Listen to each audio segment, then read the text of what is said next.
Good morning, everybody, and happy Thursday. We have a great show today. Robby, what do we got? Filmmaker and executive producer Michael Moore is with us to weigh in on vaccine hesitancy, and Andrew Feldman and Emily Jashinsky are here for Team Rising. But first, a new Treasury Department report finds that the wealthiest 1% of Americans are the nation's most egregious tax evaders, failing to pay as much as $163 billion in owed taxes per year. The Treasury Department estimated in a Wednesday blog post defending President Biden's tax plan that the $163 billion owed by America's richest makes up 28% of all unpaid taxes. In addition, this group receives 82.8% of former President Trump's tax cuts. So to paint a broader picture, the super rich, including those in the top 4%, owe $307 billion in unpaid taxes annually. Currently, an understaffed IRS with outdated technology is unable to collect 15% of taxes that are owed, and a lack of resources means that audit rates have fallen across the board, according to the Treasury.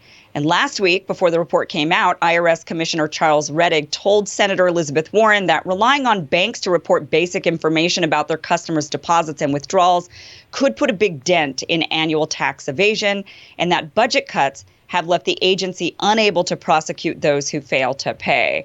So it's interesting. Basically, the IRS needs more money, right, in order to collect more money is kind of what they're saying, that they're suffering with budget cuts. They have outdated technology. And this was a long game played by Republicans impressively. If people remember, there was that IRS scandal during the early years of the Obama administration, right after Citizens United, the Supreme Court opened the floodgates to dark money, and so you started to see all of these nonprofits start to participate in politics, and so the IRS started trying to flag them to see, well, which one of these are 501c3s that actually are not supposed to be participating in politics. They flagged lefty ones and they flagged right-wing ones.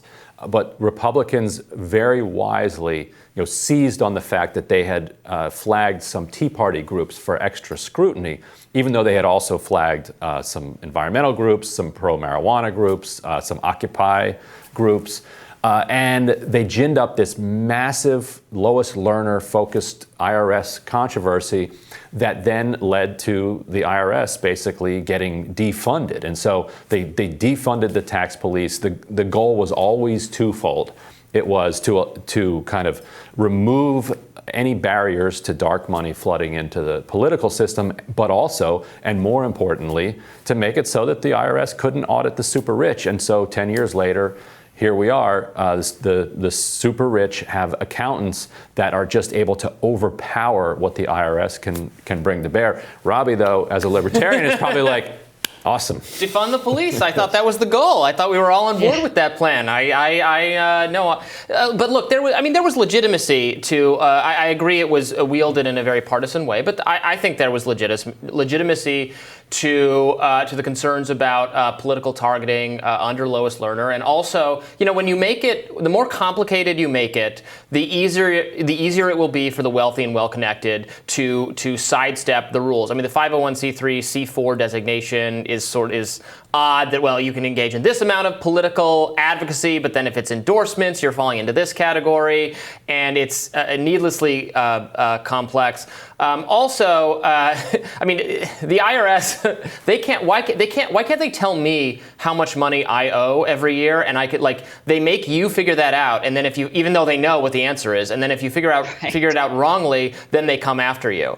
I'm not a big fan of, I'm a libertarian, so I'm not a big fan of policing in general. Obviously, I want the wealthy to pay what they are supposed to pay, and not get around these things. But every government agency will always say that they're understaffed and underfunded. We always need more funds. There's no amount of funding the IRS could get where they would say, yep, we have everything we need. And that's not just true of them, but true of every government agency there is. More money, more staffing, et cetera.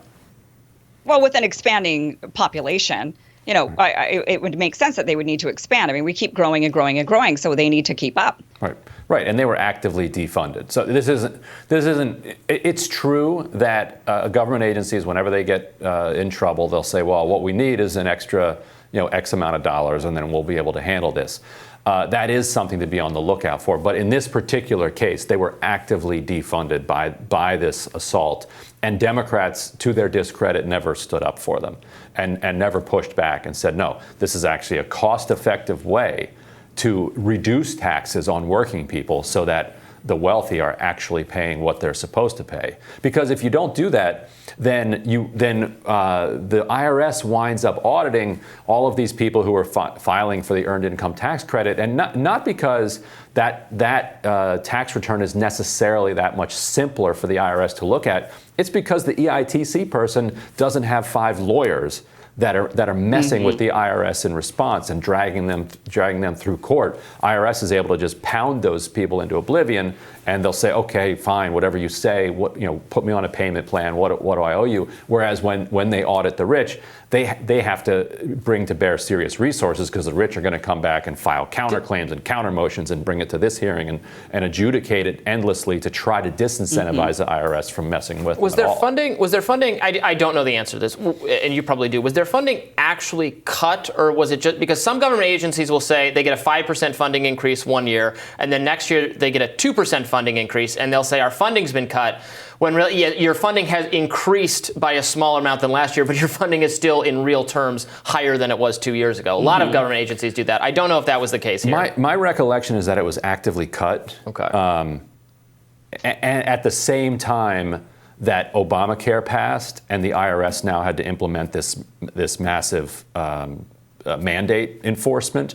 So if it stayed flat and their responsibilities increased by 20%, you could reasonably call that a cut. I feel like it actually got cut between 2010 and 2016, but I'll Google that, and we can answer you by the end of the program.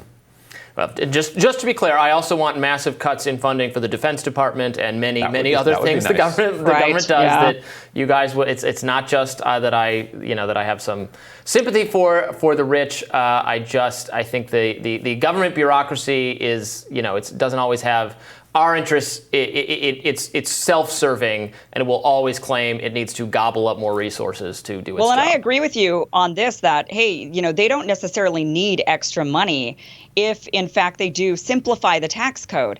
So if it isn't, like you're saying, Robby, if they could just tell us, because they know the answer, right? They know how much we owe them. So if they would just tell us this is how much you owe, then it would be simple. We could maybe say, well, no, I don't really owe that because I've got this sheet that says, whatever. But they don't need all that money. They can scale back. Yeah, we just need to simplify. By the way, so according to the Congressional Budget Office, a report from last year, the IRS's appropriations have fallen by 20% in inflation-adjusted dollars since 2010, resulting in the elimination of 22% of its staff.